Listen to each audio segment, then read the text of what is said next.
Vipi? Bwana, mimi unaniita Bilipishi, director, script writer na content creator.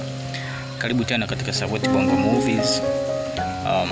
Leo tutaendelea tena na mada yetu ya location, na leo tutagusa location za town. Tuliongelea location za shamba, pia tumeona changamoto zake, lakini pia leo tutaendelea na location za town. Town kuna movie nyingi ambazo zimefanywa katika mazingira mjini, lakini movie hizi ambazo zilizofanywa kuna uhalisia tunakuwa tunakosa, na huu uhalisia ambao unakoswa kwa sababu ni kutokana na low budget, lakini pia kutokana na aina za story ambazo zinazofanywa.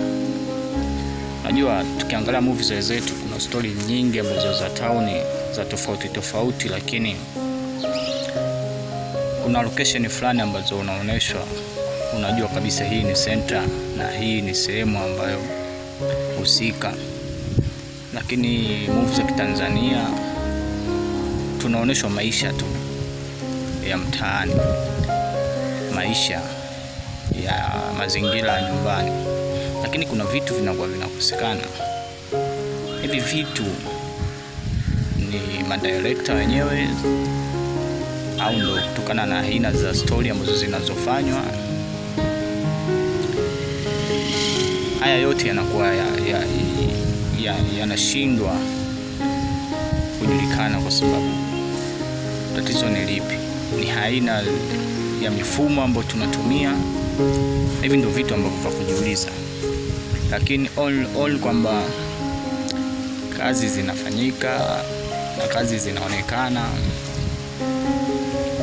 lakini kuna testa fulani ambayo tunaikosa. Unajua movies kama movies zina ladha yake, yani kitu chochote kina ladha yake. Ukiangalia mpira una ladha yake, usikiliza muziki una ladha yake, hata movie pia zina ladha yake.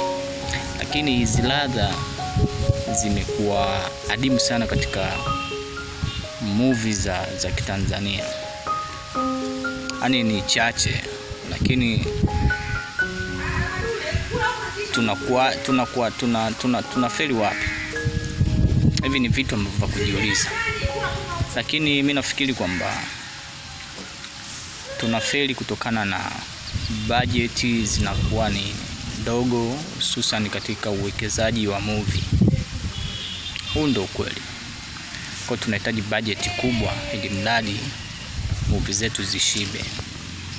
Usisahau kusubscribe, kulike, kucomment na kubonyeza alama ya kengele. Asanteni.